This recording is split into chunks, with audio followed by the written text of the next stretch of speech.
Dr. Brian, and this morning and at noon, the one little troublesome thing is that some of us are past the childbearing age, some of us, but as Brian told us, we may model better behavior than perhaps we modeled when we were raising our children. So there is always the opportunity for change, and good things can come.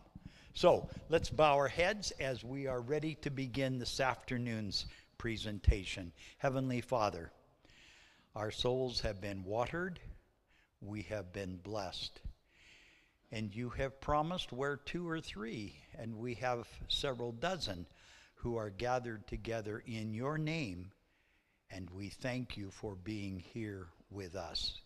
So grace this service with your blessings, and may we gain more useful and wonderful insights into interpersonal relationships that would bring honor and glory to your name. Thank you, Jesus. In your holy name, amen. Dr. Thank you. All right, how's the volume? Good? Okay, so a couple years ago, pre-COVID, I went to a chili cook-off where people bring their chili, and there's lots of crock pots, and there's pots from the stove, they're all out. And I went to go and get a scoop, a ladle full of chili, and put it in the bowl, and someone walked up to me and said, "Careful, that's hot." What are they talking about? Spicy? How do you know they're talking about spicy? Because it's chili? Can chili also be temperature hot? Okay, wouldn't you also want to warn someone, "Oh, careful, that's really hot, don't put that in your mouth"? So what did they mean? They mean spicy hot or temperature hot? They weren't clear. Context, right. Words don't inherently have meaning, they get meaning from the context. One word can have multiple meanings, right? So I'm going to be using two words, I'll say them probably 100 times, stable and unstable. Stable and unstable. When we hear stable, we often assume, oh, that's a good thing to be stable. We hear unstable, oh, that must be bad. But there's no value judgments when I'm talking about stable versus unstable when it comes to triangles. Stable does not mean it's a healthy, positive triangle, and unstable doesn't mean it's a dysfunctional triangle. You can have a stable triangle that is very healthy. You can also have a stable triangle that is very dysfunctional. You can have an unstable triangle that is healthy, and you can have an unstable triangle that is very dysfunctional. So stable and unstable have nothing to do with the amount of dysfunction in the triangle. How are we feeling about this? Still worrying about the chili, right? So hopefully I would ask, oh, are you talking about like it's spicy or it's temperature hot? And they would say, oh, well, it's temperature hot. Oh, okay, then I know how to blow it down. If it's spicy, I address it differently, right? So stable and unstable, it's just talking about whether or not the triangle wants to change. Stable triangles are stable. Stable triangles resist change because they're stable. They don't want to move. Unstable triangles want to change. Unstable triangles want to move. They want to become stable. We're going to go over this probably 100 times, so I start it now, and we'll see if we can get everyone on board as we go through. This is probably the most cognitively, intellectually challenging portion. If you can understand stable and unstable, if you can really wrap your head around it, then you'll be able to unlock new opportunities in your relationships. So we've already talked about how the formation, attributes, and dynamics of relational triangles. We've talked about your role and position, and now we're going to talk about the instability of the triangle, as well as at the end what we can do now that we've learned all this information. How can we manifest and move about the cabin in our relationships differently? So triangles themselves have power. I want you to think of the triangles as having their own characteristics separate from the people or the parties in it. The triangle itself has some power.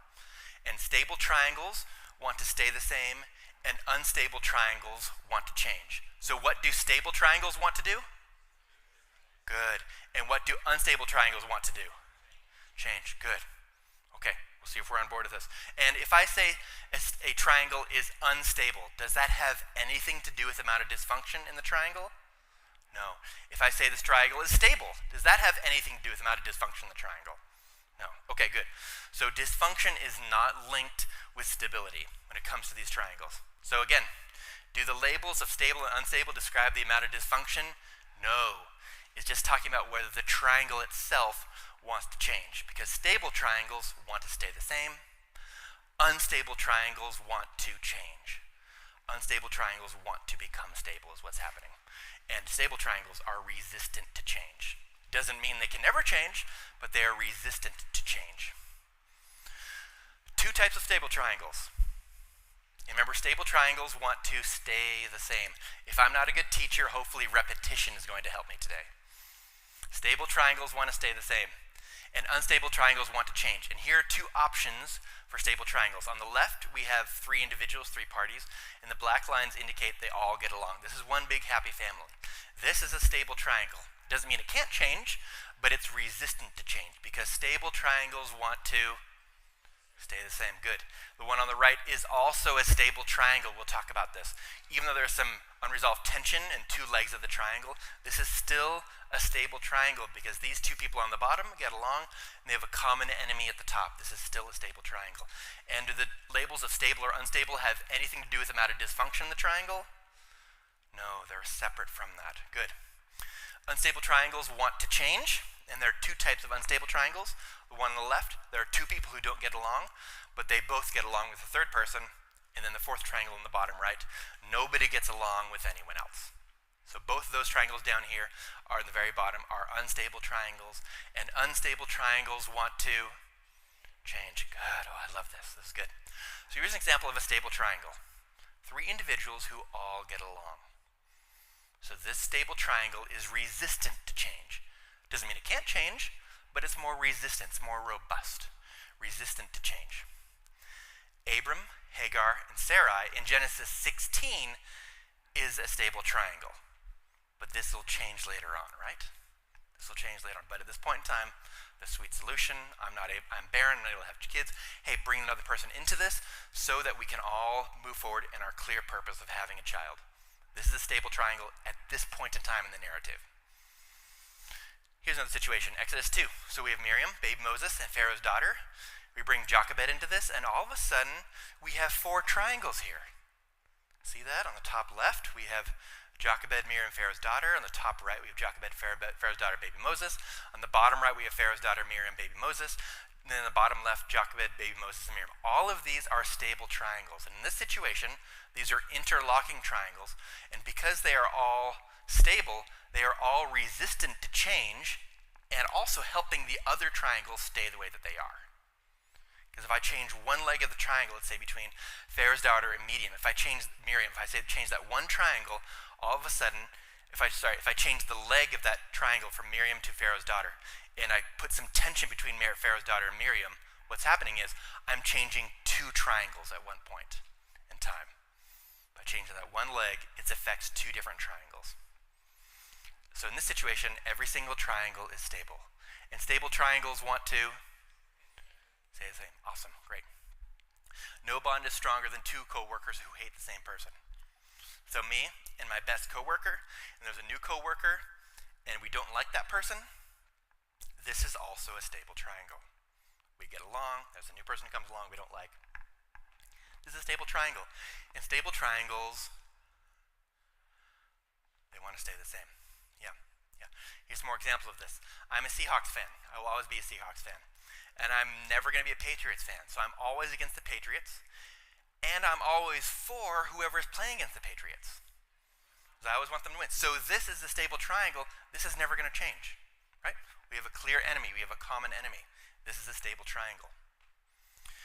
When God created this earth and the deceiver came down, Genesis 3:15, God said, and I will put enmity between you and the woman, between your seed and her seed. God set up a stable triangle with a common enemy. The triangle itself is stable. The triangle itself is resistant to change. But the triangle's characteristics of being stable, that's different from the people who are participating in the triangle. We know that some people in the triangle want this to change, right?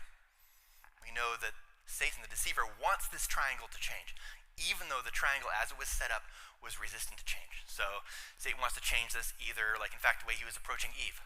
Are you sure God has your best interest in mind? Are you sure about that? Maybe having her question this relationship. Maybe God doesn't want you to become like him. Oh, is he holding something back from you? Is he holding back his blessing? These kind of similar sort of questions people ask today. Or maybe he's wanting to repair this relationship in some way. Like, isn't it nice to be autonomous and have freedom to do whatever you want without the constraints that God places on you? So really having you question this relationship, maybe repairing this relationship. So even though these individuals might want different things, we're focusing on the triangle right now. And the triangle right now, this is a stable triangle, and this is resistant to change as it was originally set up. Here's an unstable triangle. This is one of the most common and my least favorite kind of triangle because we can feel stuck. X and Y, X and Y get along, and Y and Z get along, but X and Z do not get along. And it's not fun to be in the Y position. It is not fun to be there and see your two friends fight when I just want us to all get along. It's very difficult to be here because the more I try and get involved in their unresolved conflict, the more I'll experience the distress of that relationship. So it's hard not to get involved, and each side is trying to pull me to their side. I'm listening to this side. Oh, I see your point. That's hard. Oh, but I see your point as well. And each of them wants me to join their side as an ally, but it's not just them. It's the triangle itself, because this is an unstable triangle, and unstable triangles want to change. So it's the triangle that has a characteristic that is trying to change. That unstable triangle itself is seeking stability. So it's you and your partner and maybe your parents. And maybe the partner and your parents aren't getting along very well, and you are stuck in the middle. Man, do I have to choose my parents or do I choose my partner? This is a difficult situation to be in, monkey in the middle. Maybe you have one friend, and then you have another friend. And we used to be all hang out together, but we're no longer hanging out. And this is frustrating, because now we can't do the special ritual of going to get a cinnamon roll on Wednesday mornings. We can't do that anymore, because now you two have conflict. And I hate this. This is really difficult for me, because I'm stuck in the middle, and I get along with you. I get along with you. We used to all get along. Can't we just change? It's not just me that's wanting it. It's the triangle, because the triangle is unstable. And unstable triangles want to change. Good. Maybe you, teenager, and a part of it. There's a whole bunch of different sort of unstable triangles people can be in. So as we're thinking about stable triangles and unstable triangles, maybe some of you are more numbers and math inclined. And I would say, if there's an odd number of legs of the triangle where there's no conflict, that's a stable triangle. Look, there is an odd number right down here on the very bottom left. Stable, there's two people get along. Then there's some tension with other people. There's only one leg that is clear without some distress. And over on the bottom right, there are three legs without distress. So if there's a single leg or three legs without distress, that's a stable triangle. If there's an odd number, like if there's an even number, like 0, or an even number like 2, so any even number, that's indicative of an unstable triangle. And unstable triangles want to change. Good. And stable triangles want to? Good. Okay. No one can serve two masters. Either you will hate one and love the other, or you'll be devoted to one and despise the other. You cannot serve both God and money. When I was in high school, freshman year, I worked for the shop teacher. After school, as soon as school was done at like 2:45, at 3 o'clock I was supposed to be in the shop sweeping, cleaning up all the sawdust. I also worked at Dairy Queen. And there was one day, they got the schedule wrong. And they had me down for working at 4 p.m. There's no way I could get all my work done at the shop and also make it to Dairy Queen, which is 2 miles away with my bike, get all that done and be there at 4 o'clock. So I had to make a choice. Do I work for my shop boss or my Dairy Queen boss?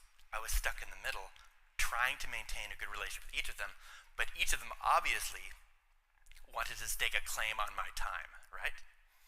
So I'm stuck in the middle. I can't serve two masters. Maybe for a little bit, but eventually the rubber's going to meet the road, we're going to have some sort of challenging situation. They're going to make me choose a side. And I'm going to say it's not just them, it's the triangle that is seeking stability, because unstable triangles want to change. So I know we're in a search for a new head pastor, correct? And when they show up, they're going to have some choices to make. What do we do? Especially when there's part of the congregation might be team no drums, and the other part of the congregation that might be team percussion. So how does this person, this pastor who comes in, how are they supposed to navigate this when there's two clear sides? Pro drums, not pro drums, because these two do not agree. But the pastor might try and maintain a good relationship with both sides. And each of them is wanting the pastor to choose a side, right? If there are drums up here, that pastor's going to hear about it. If there's no drums up here, the pastor's going to hear about it as well. Where'd the percussion go, right? So stuck in the middle. This is an unstable triangle. Maybe team law versus team grace. When this new pastor comes, like there's some people who emphasize the law versus those who emphasize the grace. How are we going to maintain a good relationship with both sides when these two sides may not necessarily get along? What about, are you pro kittens or pro puppies? Maybe there are some households where they get along, but typically, stereotypically, they fight like cats and dogs, right? Some differences between them. What do you do when you're trying to maintain a good relationship with the dogs and the cats? How are you supposed to do that? You're stuck in the middle. I don't know what's happening here, if this particular church family was pro-mask or anti-mask. There might have been some people who were stuck in the middle, like, well, I'm trying to maintain a good relationship with both sides, but this is hard because the masks are indicative of a whole bunch of other things, like worldviews, political ideologies, etc. So the masks were representative of different points of view. And sometimes it's hard to maintain a good relationship when these two sides are disagreeing. What about this? Blue lives matter versus black lives matter. It can be difficult if you're in the middle and you're trying to maintain a good relationship with both sides. How about this? Our response to COVID, vaccines or alternative ways to respond. If the pastor comes in and hears about two different camps trying to maintain a good relationship with both sides, the pastor's stuck in the middle, and this is an unstable triangle, which means it wants to change, meaning the triangle wants something to happen, so someone picks a side, right? Choose a side. Do you see global warming as just people hugging trees, or global warming is just God hugging us closer? Depending how you see that, which side you might ascribe to, it might actually be the triangle trying to push for stability, because it makes so much more sense when two people can agree that the other person's the bad guy. You're building a church. Have you decided on the type of carpet yet? Yes or no? Pews, I should have put that, pews or no pews. So chairs or pews, is that right? Ooh, are there anyone, don't raise your hand. Is there a chance that there are some people who are pro pews and some people who are pro chairs? Oh, so how are we going to navigate this, right? That's a choice that the leadership team is going to have to do. How do we navigate this, right? This is difficult because if leadership sides with pro pews, now pro chairs are going to be upset. But if we lean toward pro chairs, the pews are going to go, well, what about the pews, right? This person's stuck in the middle, and it's not just the people, it's a triangle that has a characteristic itself. We on board with this idea? Okay. So Genesis 21. So last time we checked in Genesis 16, 5 chapters earlier, it was all stable, everyone got along. Now it's unstable. Why? What's changed?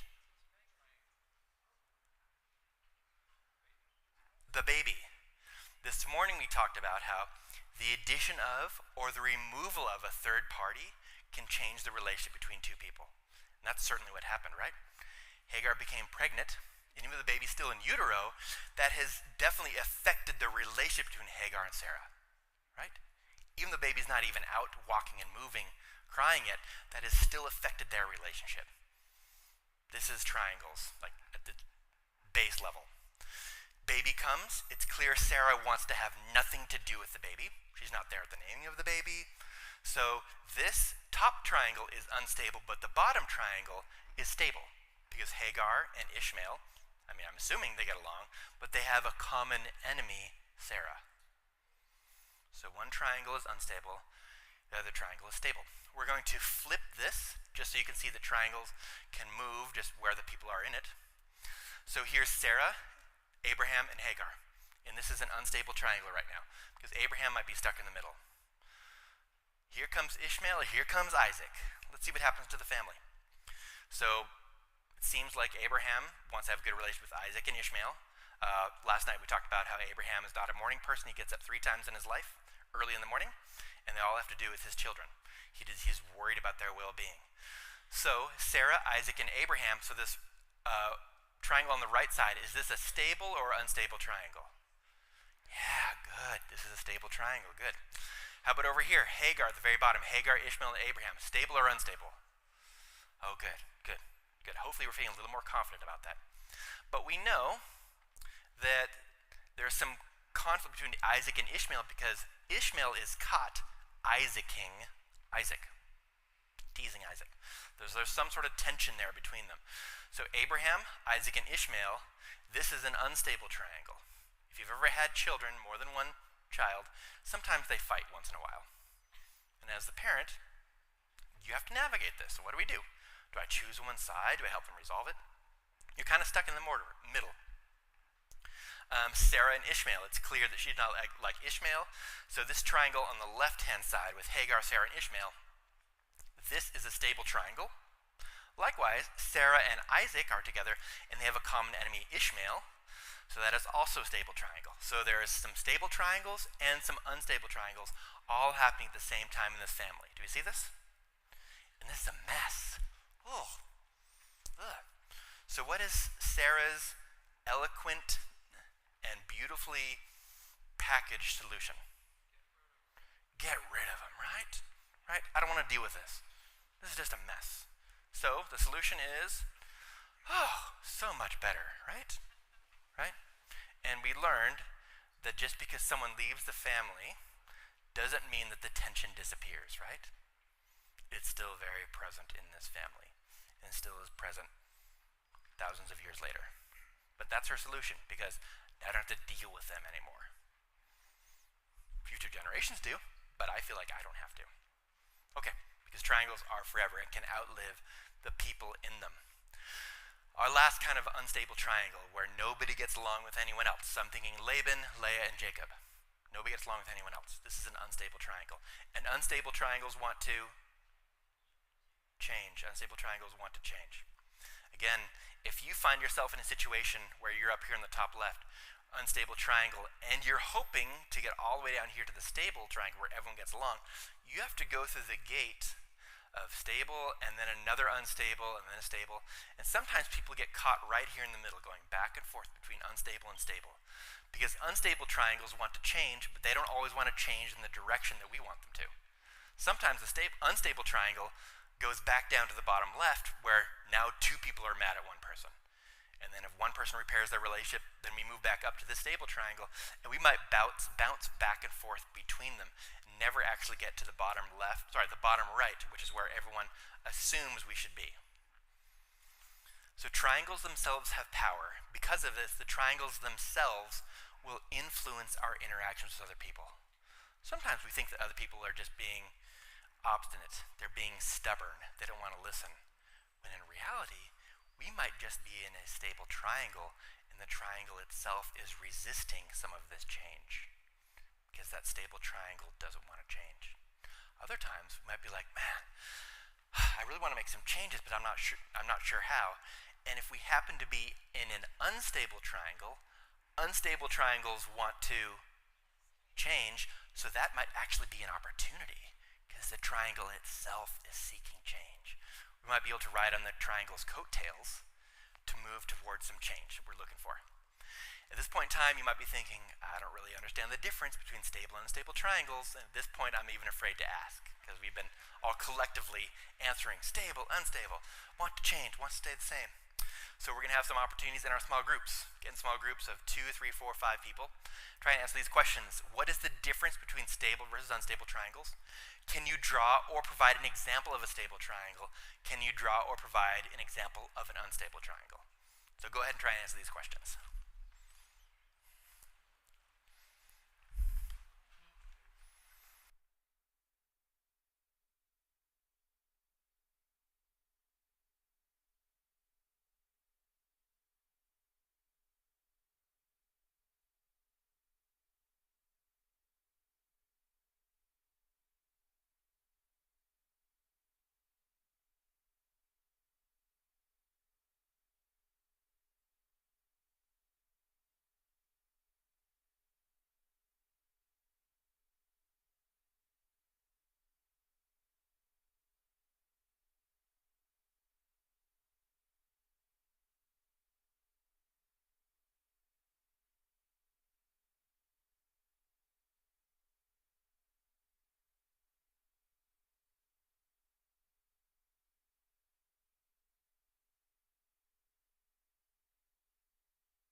Who wants another minute? Raise your hand if you want another minute. Oh, no hands. That'll be 1 minute. Okay. 1 more minute.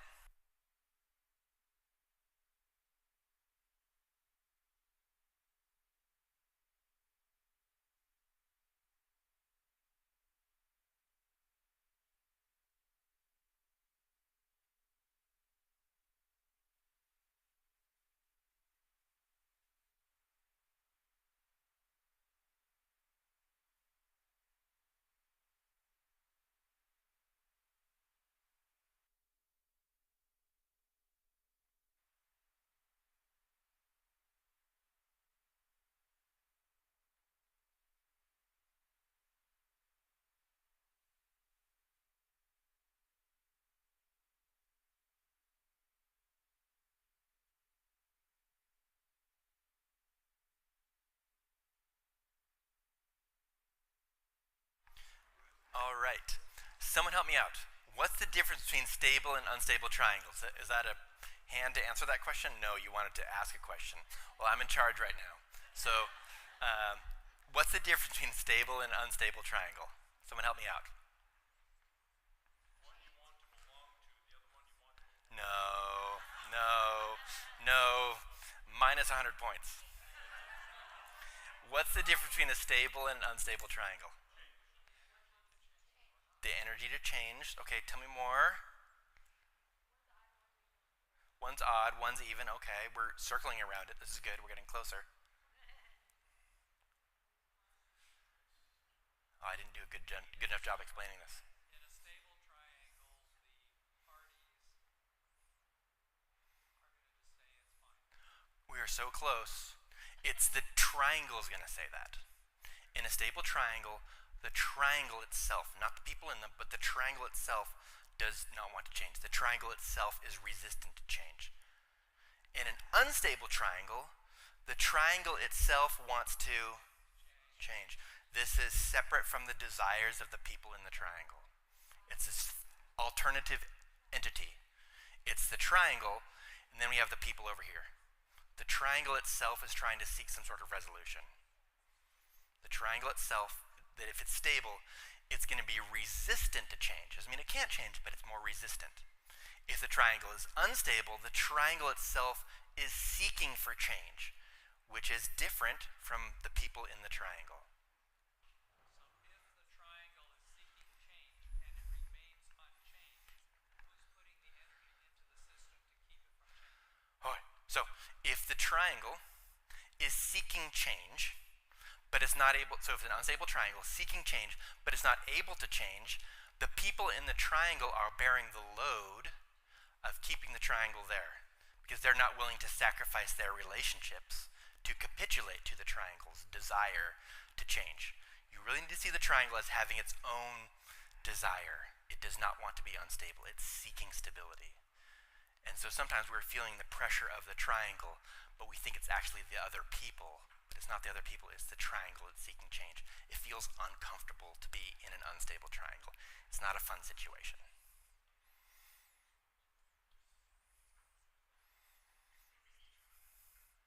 I'm not sure how to read this.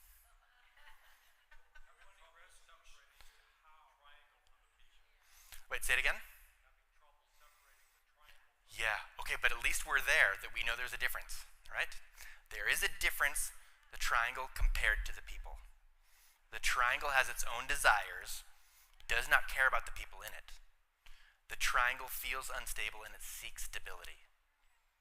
Oh, some people don't agree with me. That's all right. That's all right. Okay, let's provide a little situation. Yes? So is the triangle the aggregate of the emotions? No, it's separate from. The triangle is separate from the people in it. Okay, but a non-human entity, how can that have desire? How can this be? Right? How can this be? Let's watch this. If I have a tape, if I'm holding this chair and I let go right now, what's going to happen? Are you sure? Are you sure? What if I balance it just right? So what does the chair want to do? But I really want it to stand up. how can the chair have its own desire separate from Brian? It must be a person, right? The chair is seeking stability. But Brian, there's gravity. There's gravities. I want you to think of the triangle as seeking stability. If the triangle is here, if I want the chair to move, but the chair is resistant to moving, right? Right? Unless I apply some force and pressure, and now it's becoming unstable. And now the chair is going to seek stability. But I want something different. Maybe, Dave, will you come up here? We're going to work together on this, okay? So what do you want to do? Which way do you want to move it? Okay, well, I want this way, okay. So notice there are different people who want different things, but the chair as its own entity is going to be seeking stability. It's a complex idea, but I need you to be able to recognize the chair might want something different from what we want. It might be in line with what we want or not, but the chair doesn't care what we want. The chair is always seeking stability, just like the triangle is seeking stability. Hand over here.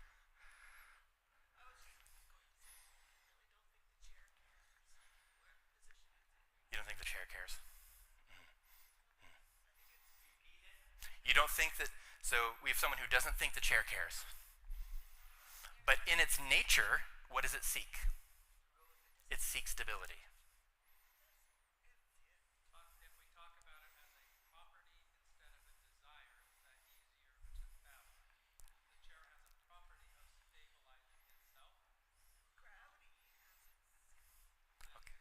It's under the influence of gravity, but it will seek a stable, it will rest in a stable position.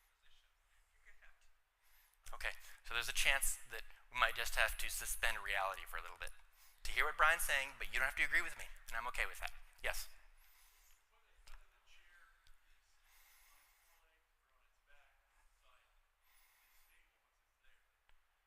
Once it reaches some sort of stability.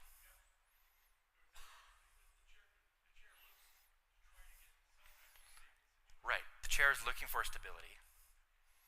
Even though I might want something different from what the chair wants, we need to be able to see the triangle as having its own desires, wanting something separate from what the people are wanting. And if you disagree with me, I'm not threatened by that. That's okay. We'll just suspend that for a little bit. Yeah.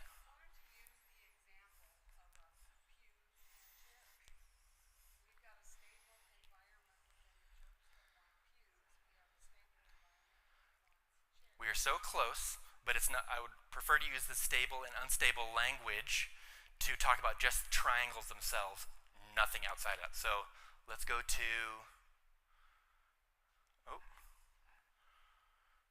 all right, on the left-hand side, we have pro pews.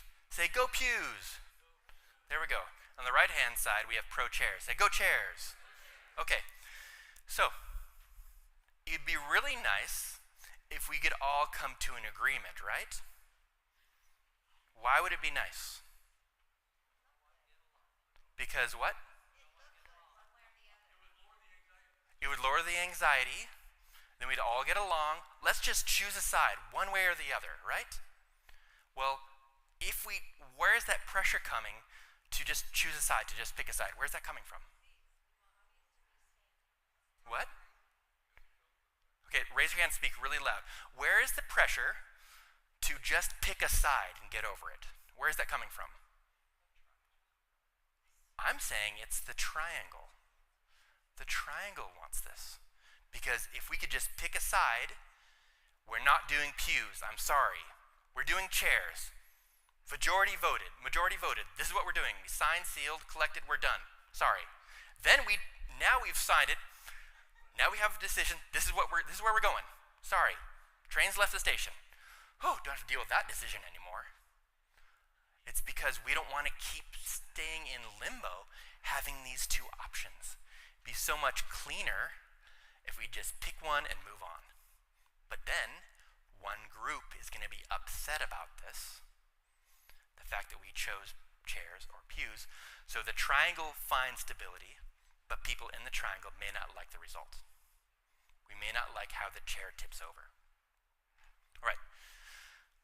We might miss out on some other things because we are make sure to understand this piece. Okay, let's say there's spouse A with friend A and friend B. And every Friday, they do Friend Friday Pie Day. That's what they do.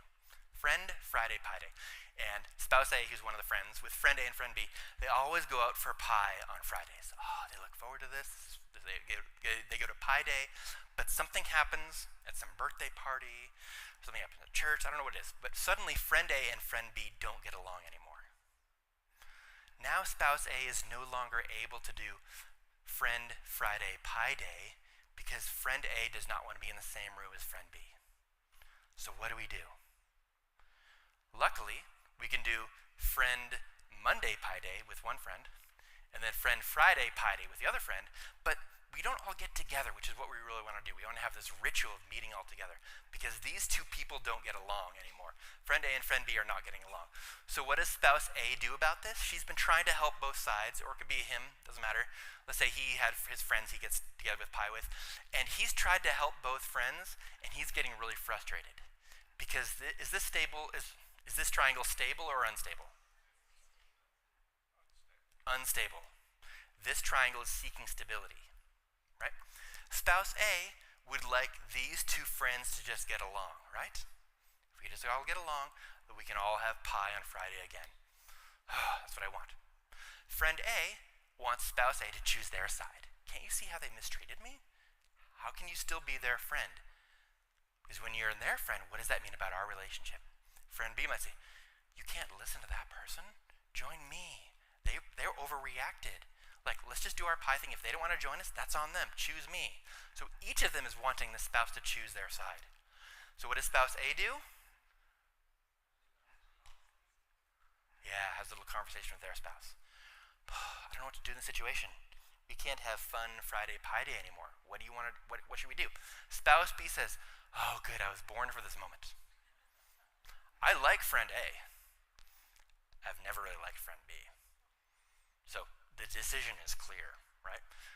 So the bottom right triangle of spouse B, friend A, and friend B, is this stable or unstable? This is a stable triangle. They both have a common enemy. Good. How about spouse A, spouse B, and friend A, the top left triangle? Is this stable or unstable? Stable. So we have two stable triangles, but the other triangles are unstable. Spouse A is caught in the middle between two friends who have some conflict and between the spouse and the conflict between spouse B and friend B. So spouse A is going to be under a lot of tension trying to maintain a good relationship with both sides when it's going to be a lot easier if we just make a decision and move on. I'm going to choose one friend over the other. If we did that, it'd be so much easier. I'd have less stress in my life. Here's two spouses, spouse A and spouse B, and they experience some conflict. And so what do? The best thing we can go is talk to one of our parents about our marital conflict, right? It's one of the best things we can do. No. But spouse B decides, you know what? I need to seek some advice. Who should I go to? I go to my parent. Talk to the parent about what happened. Parent B says, catches the anxiety, maybe amplifies it, says, oh no, that should not happen. You should not be treated that way. How dare they do that? Is this a stable or unstable triangle? This is stable. Good, because there's a common enemy. Good news is, spouse A also has a parent. Well, you talk to your parent, I'm going to talk to my parent. I'm going to someone on my side. Because there's too many hot potatoes here in this relationship. I'm going to share some with someone else who's willing to support me. Because you obviously don't support me. Has a conversation with parent of A. Parent of A says, ooh, they should not have done that. You were in the right. They should not treat you that way. So all of a sudden, parent of A has some conflict with spouse B. Good news, parent of A and parent of B are both Facebook friends, right? So they can have some tension between them online, some snippy comments. So what's happening here, every single triangle here is stable. Top left, parent of A, parent of B, and spouse A, that's all a stable triangle because parent of B is the enemy. Parent of A, so the top right, parent of A, parent of B, and spouse B, that's also a stable triangle because parent of A is the enemy. The bottom right triangle, parent of B and spouse B get along with the common enemy, the common villain, spouse A. And finally, the bottom left, parent of A, spouse A have a common villain, spouse B. So every triangle here is stable.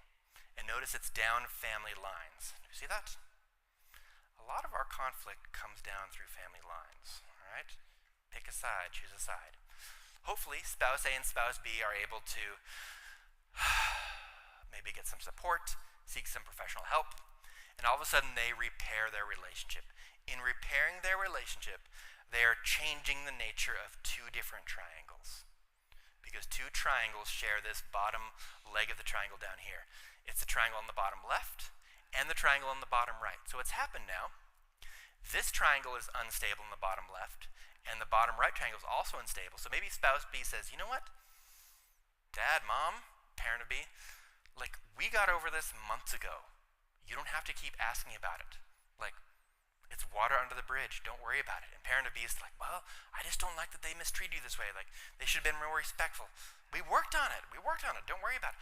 I'm just saying, like, I'm just mad at them still. So parent of B is still holding a grudge. Whereas parent of A, after they learn about what's happened, they might have a different perspective because now spouse B is upset at their parent for still holding the grudge. So this triangle has changed to become a stable triangle. Spouse A, spouse B, and the common enemy, parent of B. Hopefully parent of A is able to hear the information and say, you know what, you're right. You're both adults. This is your issue to begin with. I shouldn't have got involved. If you're okay with your partner, then you got a thumbs up from me. So this triangle has now changed to a stable triangle. And now in this family system, this multi-generational family system, these are all stable triangles again. Bottom left is a stable triangle, everyone gets along. Top left, there's a common villain, parent of B. Top right has a common villain, parent of B. And bottom right, common villain, parent of B. So, it's not even what the argument was about. Good, I'm glad you caught that. Hot potatoes have been passed around the circle. And now, who's mad at everybody? Parent of B. Why is parent of B stuck in this position? Yeah, because they were willing to get involved in the first place. Right? Oh, I'll support my child. Because they were willing to take on those hot potatoes, all of a sudden, we're not in charge of other people. We're barely in charge of ourselves on a good day. Things have been passed around, hot potatoes have been brokered, and now everyone is mad at parent of B. And parent of B is like, what happened here? I was just trying to support my child, and now you're saying I can't come for Thanksgiving because of the way I'm treating them? This is ridiculous. And this all happens without us even understanding how this works out, because it's the unstable triangles that are seeking stability. Triangles are forever and can outlast the people in them. So, what do you predict will happen to this Paradise SDA Family Church? We have the big church, which sounds like pew versus chair decision. There's other decisions about the head pastor. I know there are some decisions about the school. There are some big decisions to be made, and if we just see the other party as they're pushing for this and not recognizing some of the power of the characteristic of the triangles, we might be tempted to see someone or some party as the villains or the bad guys. They're resistant to certain things, when it might actually be partially because the triangle is resistant, or the triangle is trying to push for change. Because when you are in an unstable triangle, it's usually more stressful to be in that unstable triangle, because that triangle itself is seeking stability. When you're in a stable triangle, it may not be fun, but it usually has less stress in a stable triangle. All right, let's get back to Genesis. Let's look at this beautiful family. We have Jacob, and we know he preferred Rachel, right? That was clear. How do we feel about Leah? Not so much, right? Not so much. And we know there's tension between the two daughters, the two sisters, the two wives. So is this a stable or unstable triangle? Stable, good, good. How about this? Jacob, we know he loved Joseph, right? And I think it makes sense that Rachel gets along with Joseph. So is this a stable or unstable triangle on the right-hand side? Good, also stable. Okay. We know there's tension between Leah's sons and Joseph, right? We talked about that last night. And we know that hopefully Leah gets along with her sons. So we're starting to add some more pieces here. And now there's tension between, oops, go back. There we go. If we add this other line between Leah and Joseph, like how would it feel If your sister, who is your infertility enemy, and the preferred wife of your husband is having a child, and your husband's giving this child a special coat of many colors, how are you going to feel about that other child? Probably a little upset. So this triangle between Leah, Jacob, and Joseph, this is a stable triangle right here. Leah, Leah's sons, and Joseph. This is also a stable triangle. We have a common enemy. Now if we add one more relational line, we know there's tension between the sons and Jacob, and there's also going to be tension between Leah's sons and Rachel. We see how Reuben sleeps with Rachel's maidservant. All of a sudden, there's all these lines, but every single triangle in this family is stable. And but there's a lot of dysfunction, right? And it's along family lines, right? And so this family is stuck. They're stuck. So, what is one of the elegant solutions that Leah's sons come up with? Get rid of Joseph, right? So not too far distant from what's been happening in the previous generations in Abraham's family. Obviously, Rachel passed away when Benjamin comes, but just because she passes away, does that mean the unresolved tension people had with her also floats away and disappears? No, it's still present, very present in the family. In fact, thinking from a family therapy perspective, just because someone passed away in the family does not mean the distress they had with other people also disappears. Instead, that distress just gets redistributed amongst the rest of the remaining family members. So when I'm hearing this, I'm like, oh, so Rachel passes away. That unresolved tension that we had with Rachel gets redistributed amongst the rest of the remaining family members, and that extra stress can cause us to want to do things to resolve all the hot potatoes that are now present in the family system, so we try and get rid of Joseph, right? So now we have Benjamin only. But everything is still stable, right? And all along party lines. But I think something changes.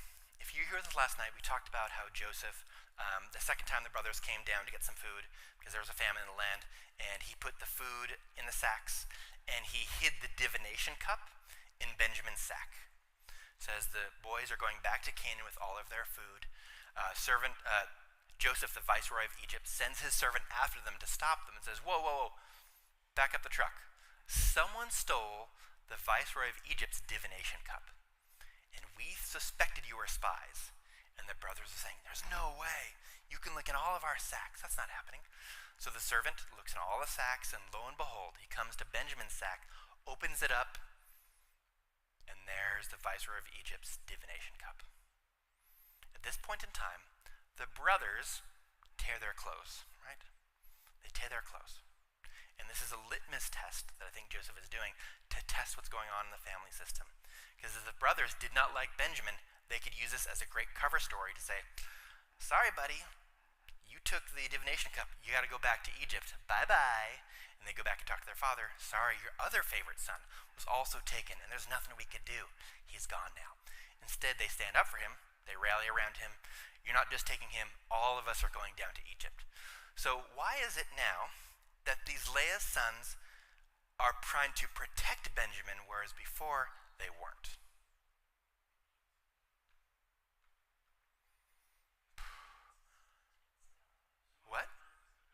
What? Okay, so everything is stable here, but why?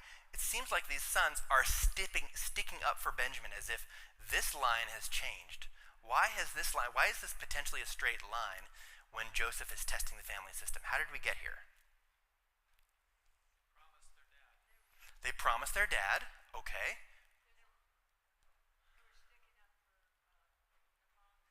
Maybe sticking up for their father, trying to preserve his health, right?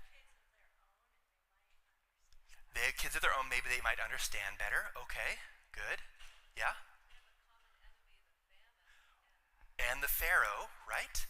Sometimes, in a marital relationship when there's distress, sometimes if a child is acting out, the two parents in their marital relationship, even though there's tension between them, they can join together as a team to parent. And all of a sudden we can focus our energy on helping the child and thus ignoring some of our other distress. So now we have a common enemy, the famine and the Pharaoh, or the viceroy of Egypt. So now we're going to be on the same team. That's another possibility. Good. We also know that Jacob / Israel wanted to be buried with Leah, not with Rachel.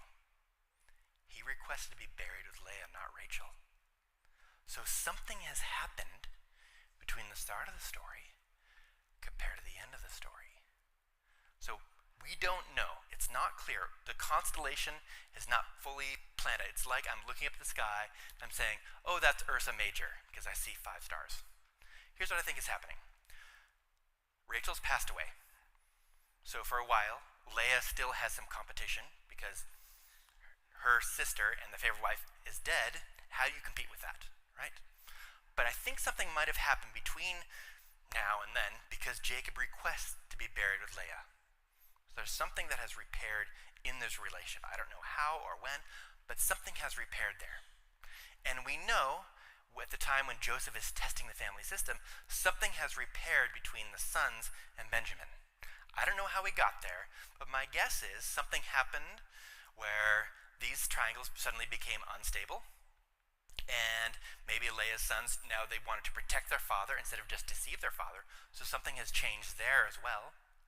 So this becomes a stable triangle. So we have some stable and we have some unstable triangles, and maybe Benjamin is the only son left of Rachel who's not even present anymore, so it'd be really nice if Benjamin still had a mother. So maybe Leah takes Benjamin under her wing. Maybe the sons see as part of their responsibility to care for Benjamin. There's a chance that this family has changed. There's a lot more resolved conflict, not just unresolved tension. So now when Joseph tests the family system, this might be happening. Again, I don't know for sure, just looking at the stars, trying to figure out the shape of this, but it's clear the family system has changed from when they got rid of Joseph to when they will not let Benjamin go. Are we seeing this? There's a shift. And I think it partially has to do with these triangles. All right, mental break time. Let's take like 2 or 3 minutes just to kind of get a little breath, a mental breath. You can even talk to your partner about what's happening in this family when it comes to stable and unstable. And then I'll meet with you in like a minute or two to continue on, hopefully moving towards some sort of resolution. Like, what do we do in our relationships when it gets tricky? When there's stable and unstable triangles, how do we navigate those?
might, if you can hear the sound of my voice, come on back.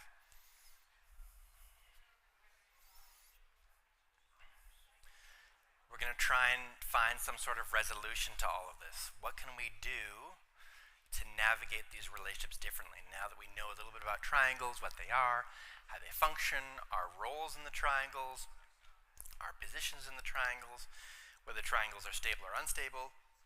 What can we do differently? We've talked about all of these: role, position, and experience in the triangle. So how can we detriangulate ourselves? The first thing is, we're always going to be in triangles. We can't avoid being in triangles. But we don't have to be active participants, or we can participate differently. So we can't avoid being in triangles. Even if I move over, let's say I take a boat to an island in the Pacific just by myself as a hermit, I'm still in triangles with people, right? It's just I'm operating differently. I'm operating differently in those triangles, but I'm still in those triangles. Some people are not going to appreciate your growth because they liked it when you were smaller, more broken, and therefore easier to control. God's plan for your life is overturning their agendas. There's a chance what I'm about to share with you might be unpleasant for other people because they have come to expect certain behaviors from you. And there's a chance they might protest if you start to do something different. So just know there's a chance you might get some pushback from people who may not like these changes if you decide to adopt them. The first thing is your mindset. Now we have like a better understanding of triangles, hopefully, than when we started this morning. So having a different mindset moving forward when it comes to our relationships, that's going to help us. We cannot completely avoid them, but we can change the way we are spreading anxiety between and amongst other people. We do not have to be brokers of other people's hot potatoes. So how do we do that? How do we detriangulate ourselves? Before you say or do anything, remember there's a chance you might be absorbing or catching their anxiety from their unresolved conflict that was not yours to begin with. You might be catching something from them, and if you're catching their anxiety, that's going to be changing the way you're seeing the situation. So it may not actually be your anxiety, you are catching it from them. There's a chance that's happening. So when you suspect that what they're sharing is not your problem, then when you know that the anxiety does not belong to you, this is my youngest daughter, Phoenix. When she was probably like 2 or 3 months old. She did not like diaper changes. So we're coming in for a diaper change. So when you know it's not your problem, and you know it's not your anxiety, you're catching the anxiety from them, that's really going to help you out. Because sometimes certain things are our responsibility. Certain things are not our responsibility. So we have to know what is our business, what is not our business. What is our problem, what is not our problem. Whose anxiety is it? Is it yours? Or is it mine? Am I catching it? So 2 immediate questions to ask yourself. Is this my problem? Is this my anxiety? If you can distinguish and differentiate between this, if it's your problem, yes or no, or maybe it's muddled, it's kind of confusing if it is or not, and is this your anxiety, this is going to help you out. Before they came into the room to have a conversation, were you anxious? Or were you anxious when they came in the room and started sharing with you? When you see your phone ringing and you look down to see who it is, oh boy, now I'm getting anxious. Before I even pick up, maybe I'm already catching their anxiety because I know what they're calling about. So, is this my problem? Is this my anxiety? Because if it's not your problem, you may not have a responsibility to solve it. If it's your problem, you have a responsibility to solve it. If it's not your problem, there's a chance you don't have a responsibility to solve it. 2 important tasks to do. So first questions, this is my problem, this is my anxiety. 2 important tasks to do.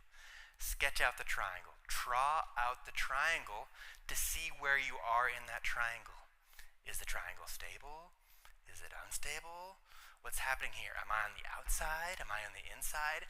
and develop a lesson plan. What does this mean? There are certain relationships you have with people that are tricky, and you will probably continue to experience those relationships as tricky. So it's predictable that you'll continue to engage in those triangles. Make a lesson plan. Draw it out. Notice where you are in the triangle. Figure out, is this my anxiety or their anxiety? Is this my problem or their problem? Oh, the triangle is stable, so it's resistant to change, and I'm over here and they're over here. Okay, all of this is happening, and I'm going to make a lesson plan because I know they're going to come to my house. I know I'm going to see them at church. I know I'm going to get a text.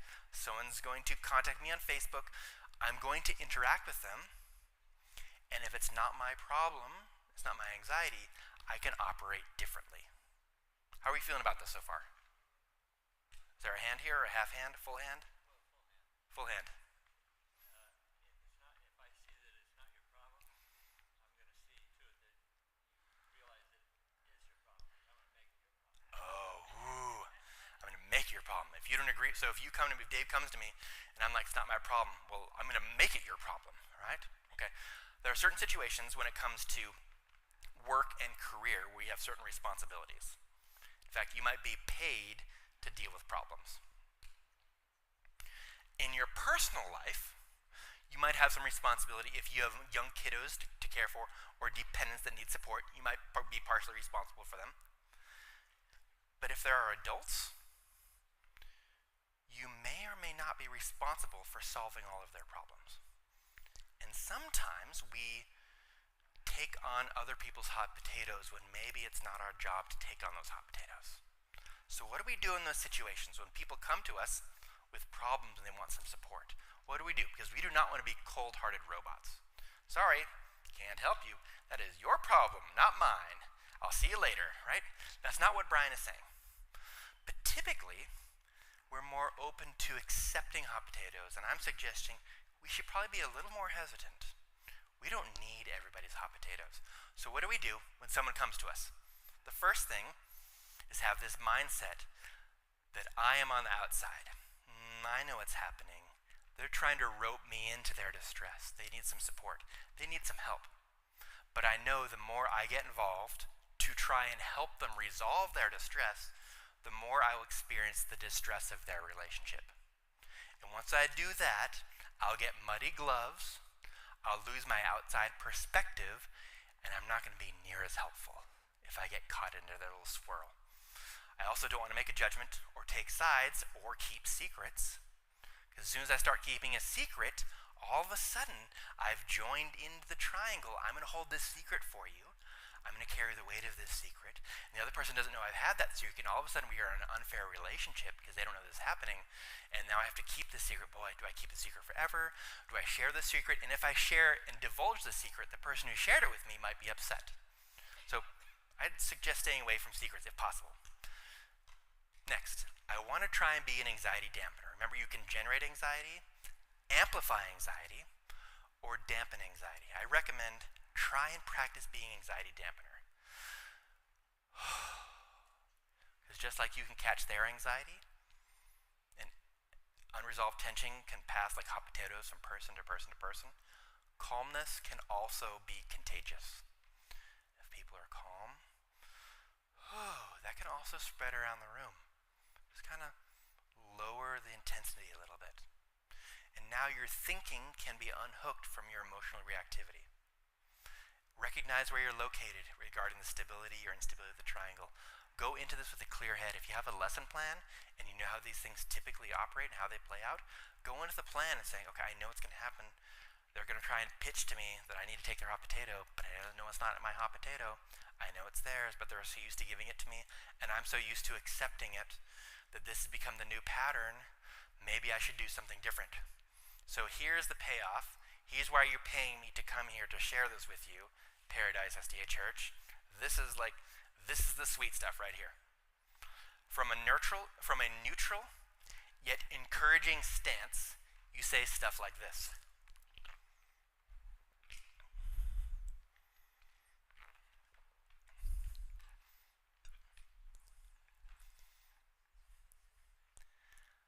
So what are you going to do about it? What do you think needs to happen next? using second person singular or second person plural language, you're sending a clear message. You're here to support, but it's their responsibility. So what are you going to do about it? What do you think needs to happen next? It's not that blah, blah, blah, blah, I don't want to talk to you, or it's not my problem, shoo. So what are you going to do about it? You're resourceful, sending the message, I believe you can figure out a way. Might be hard, but I bet you'll find a creative way to work through this. What do you think is the first step? So you're here, you're present, you're not overwhelmed by their anxiety or by their problem, but you're believing that they can actually find some sort of solution. And if people can just calm down a little bit, they're much more likely to at least brainstorm the first few possible steps to moving towards a resolution.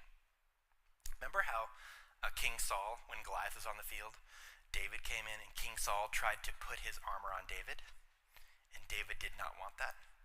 Sometimes our solutions to the problem are not going to fit their life.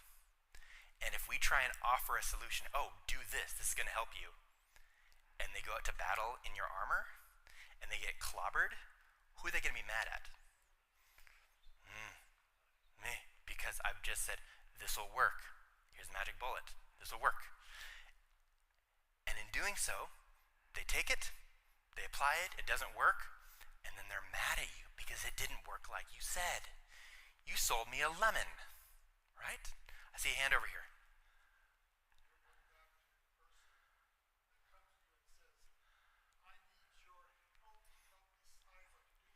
Yeah, that's hard.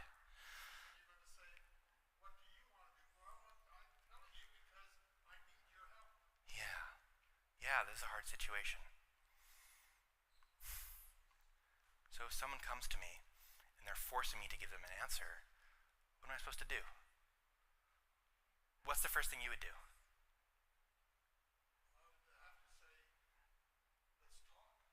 Okay. So you say, let's talk. Okay, and then after you say, let's talk, what's the next thing you would do? Okay, that's an option, right? Okay. What's another, say it again. Say it again louder so everyone can hear. Turn around and say, I do not want to get involved. That's a possibility. Good. Okay. What else might you do?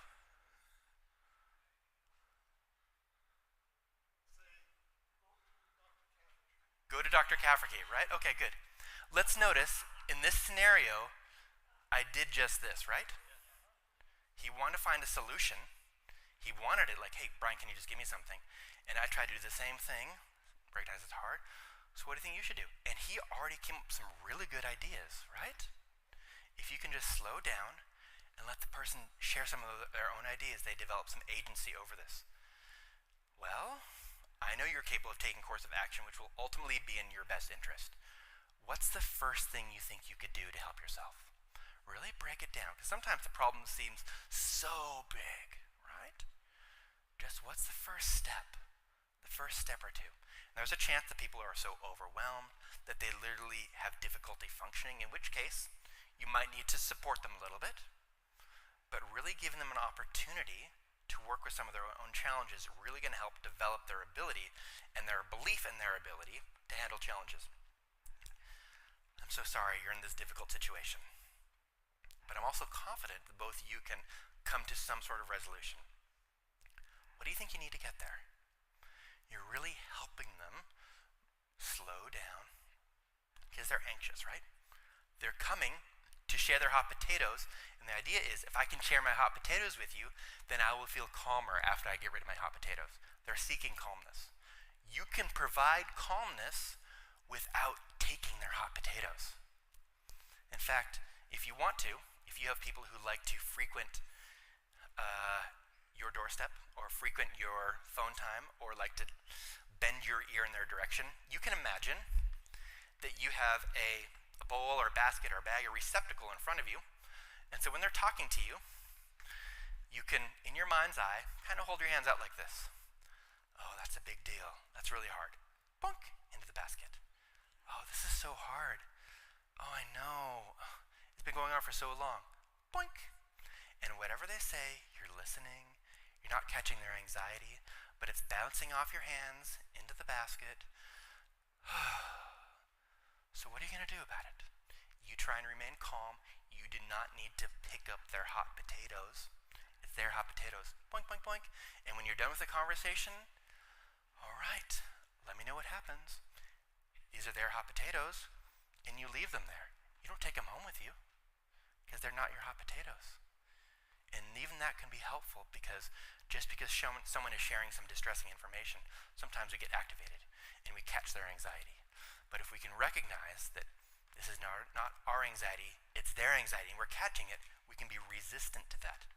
Now, some of us might come from certain cultures that we can't say this, we can't say you. It needs to be a we. How can we help you? How can I help you? You can still use the language. You can say, okay, what are we going to do about it? What do we think needs to happen next? We say the we, but we mean the you. So we're saying the we, but we're meaning the you. And just by saying, all right, we can handle this. We're resourceful. All right, we can find a creative way around this. Okay, what's one thing we can do? But really putting it back on them to do most of the legwork, right? So even though I'm saying we, I'm thinking you because I know it's not my problem. It's their problem. And doing that can really help you decide, people are coming to me with hot potatoes. I know this is not my anxiety, not my hot potato. This is not my problem. It's their issue to deal with. They're distressed. They're trying to rope me into it. I'm going to stay on the outside. Okay, they're trying to get me to get activated, but I'm just going to be cool, calm, collected. Oh, that's hard. This is difficult. All right. So what have you thought about? What's the first thing you can do? Really giving it back to them. And you'll be sending the message, I'm no longer willing to be a broker of your hot potatoes. And people will walk away from you going, oh, I feel a little bit better, even though you didn't take their hot potatoes. And they might have some actionable steps, and they might come back, hey, I did this, that's great, that's awesome. And this worked, wow, and you came up with that idea yourself. Or they came, that didn't work, Brian, that didn't work. Oh, shoot, oh, it didn't work, okay. All right, what's something else we can do? What's another avenue? How can we do this? Thinking, what's another thing you can do? Oh, I could try this, All right, sure, if you think that might work, go for it. And you send them back out into the field to try what they want, and all of a sudden you create this safe haven, this secure base for them to come back to receive some support, but you're also not taking the reins away from them. You're not tying their shoes for them. This can be really hard when we know how to tie shoes very well. We know how to solve problems. We have a simple, elegant solution. But please allow people to handle some of their own problems. And soon, there's a chance they might pick up the phone to call you, and they go, wait a second. I don't know if I did call him for this. I think I got this one. And all of a sudden, they didn't bring you a hot potato, whereas before they would have. So you are training people to handle their own hot potatoes. Don't let others use you to avoid being responsible for their own decisions. Now, there's some of y'all out here who might think that every hot potato that exists is not your hot potato. It's someone else's problem.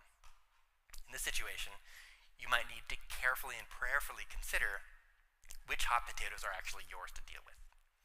It's really nice to push off the responsibility on other people when maybe our own hot potatoes need our attention.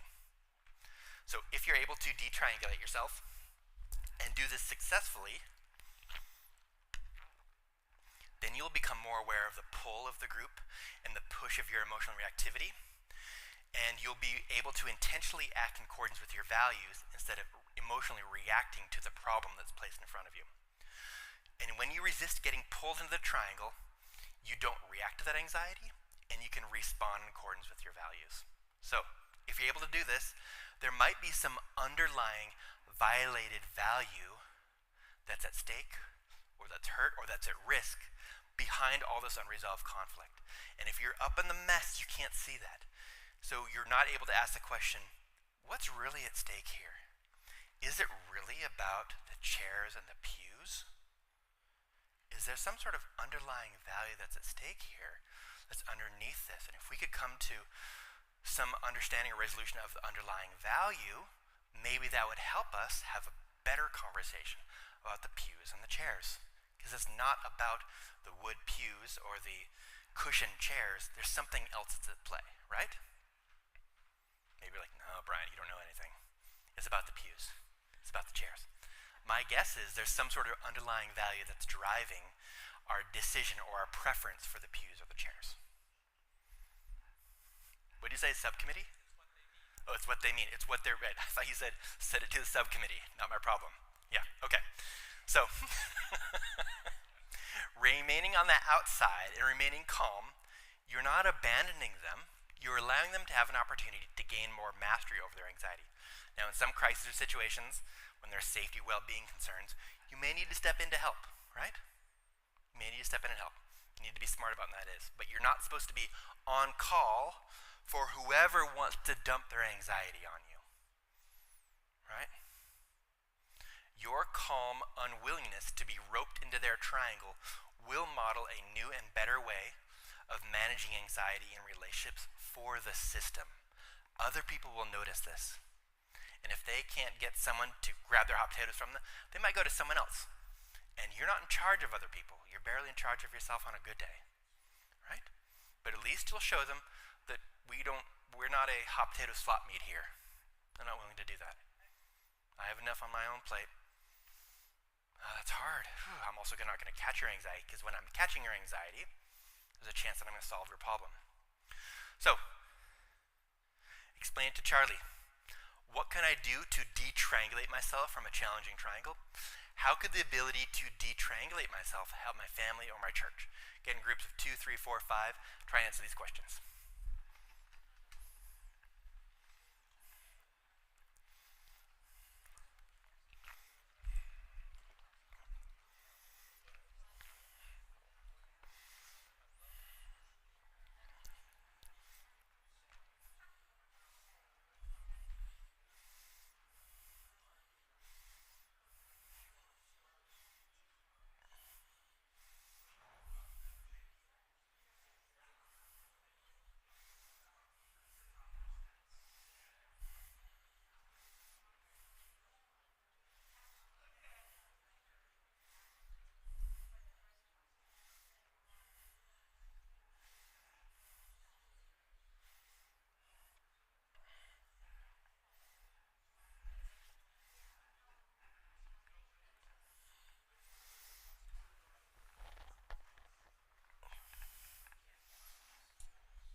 All right.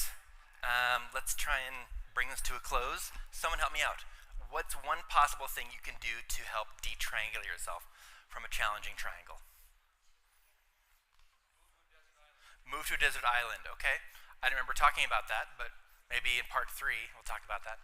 Yeah, that is one response. If you want to do that, you can do that, right? Good. What's something else we can do? Raise your hand. Stay calm. Good. Be an anxiety dampener, right? Don't catch their anxiety. Oh, they're coming in. Okay, I got to make sure I'm cool, calm, collect, because I know they're going to come in hot. And I don't need to catch that anxiety. And if I get all uppity and catch their anxiety, all of a sudden I'm going to be no help to them or myself. So my job is to stay calm. Good. What else can we do? Let them come up with solutions and gently empower them to come up with solutions with the belief that they have some ability to do so. Even if you are an expert, they still might have some of their own expertise. Allow them to do that. If you want, you can give some pointers down the road, but let them start their journey. Empower them. Good. What's something else you can do to detriangulate? Yes?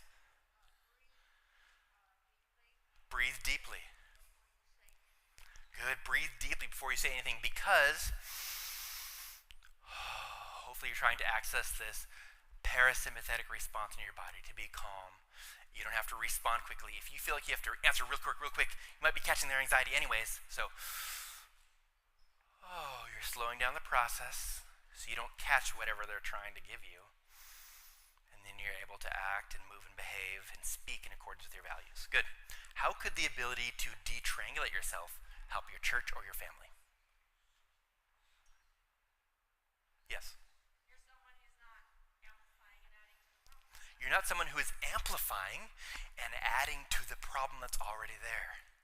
Awesome. Good. If we had more dampeners, that might really help situations. Yes? It would reduce stress because you're not taking on other people's hot potatoes. That's its own emotional lift. You're not touching as many hot potatoes. You have more emotional capacity to deal with your own hot potatoes or spend time with your own family. Your thoughts are your own instead of trying to hold on to other people's problems. Good. So less stress. Good. What else? I think if you don't hang on to the side you want and say, just devalue it and say, really, what am I fighting for here? Okay. Let's just, in the long run, 15 years from now, is it going to matter? We have an excuse or Okay. So I have a question. Okay. What is this choice, this decision indicative of? Is it because I want to have control? Now, you're not saying this. I'm putting this in your mouth. Sometimes we're anxious and we want to have control. And we think if we have control, then we can create safety and get what we want. But we actually can't force outcomes. If we seek control when we're anxious, we don't actually have safety. We still have our own anxiety. We're just trying to control other things. So wondering, okay, how important is this? And really kind of like unhook yourself and go, okay, what's actually happening here? What is the violated value that's at stake? Oh, I forgot it. I'm glad you asked this question. If you can ask yourself, is my choice right and their choice wrong? If it's a right and wrong question, people feel like they have a moral obligation to defend their point of view. If it's different and I don't like it, that's a very different response. I don't like that. That's not my preference. I don't really want onions on my pizza. I'm going to fight against onions. Because everyone knows you should never put onions on pizza. But it's not wrong. It's close, but it's not right and wrong. It's just very different and I don't like it. I strongly prefer other things. But if people get onions on their pizza, like, okay, it's just different, I don't like it. So maybe we can work with this a little bit. Yes?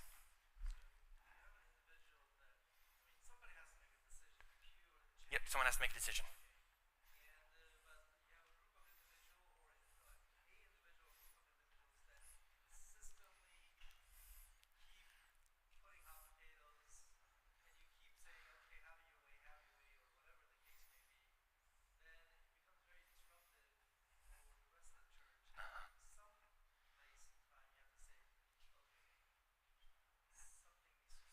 Yeah. What's happening here? How can we continue to protest this thing? And have some conversations about processing the process. What's happening here? It seems like you continue to infuse new life into this when we're trying to move forward. So how can we address this? And then you can do, the seminar is not talking about how we do a slow startup, how we launch complaints in such a way that increases the likelihood that someone else will be less defensiveness, less reactive. There are some skills to doing so, because sometimes we have to address some of those things.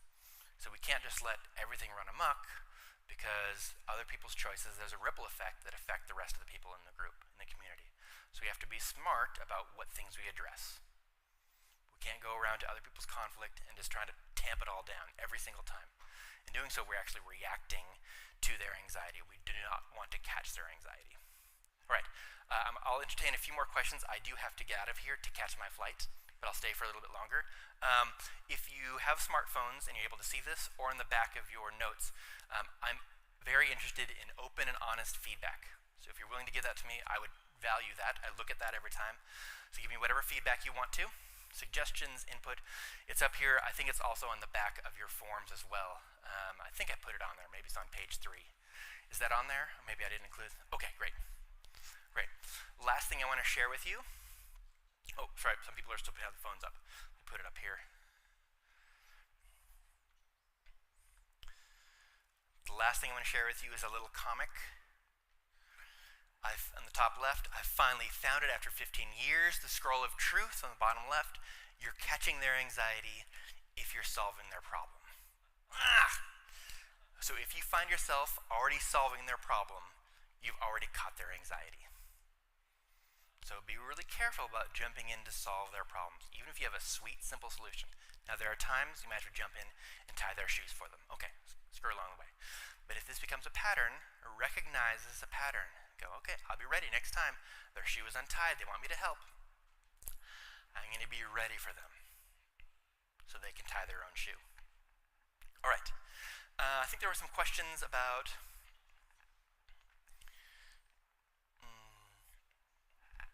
Galatians 6, okay. Brothers and sisters, even if a person is caught in any wrongdoing, you who are spiritual are to restore such a person in a spirit of gentleness, each one looking to yourself. So notice Paul, when he's writing to the church in Galatia, someone asked a question about bearing each other's burdens, so we're going to briefly address it. So notice, Paul is saying there's some tension between looking to yourself and bearing each other's burdens. Each one looking to yourself so that you are not tempted as well.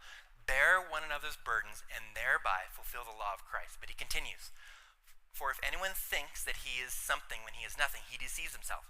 But each one must examine his own work, and then he will have reason for boasting, but to himself alone, not to another. For each one will bear his own load.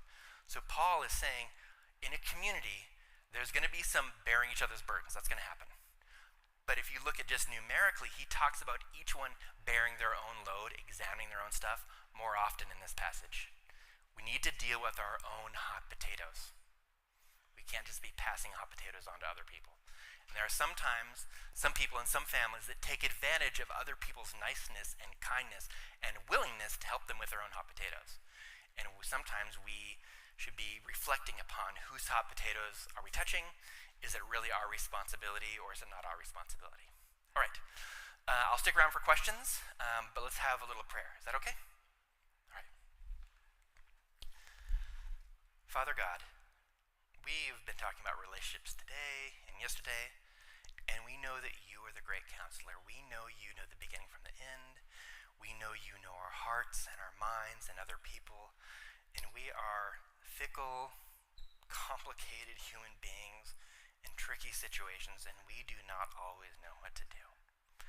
So maybe we learned some new skills today, some new ideas, but we know we need to come to you for the real wisdom and insight. I pray you be with us. Help us out as we reach out to our friends and family, as we try and navigate our relationships differently. We know you will always be there with us. We love you, Jesus. Amen. All right, I'll stick around for questions, but I thank you all for joining and sticking through the afternoon. Thank you.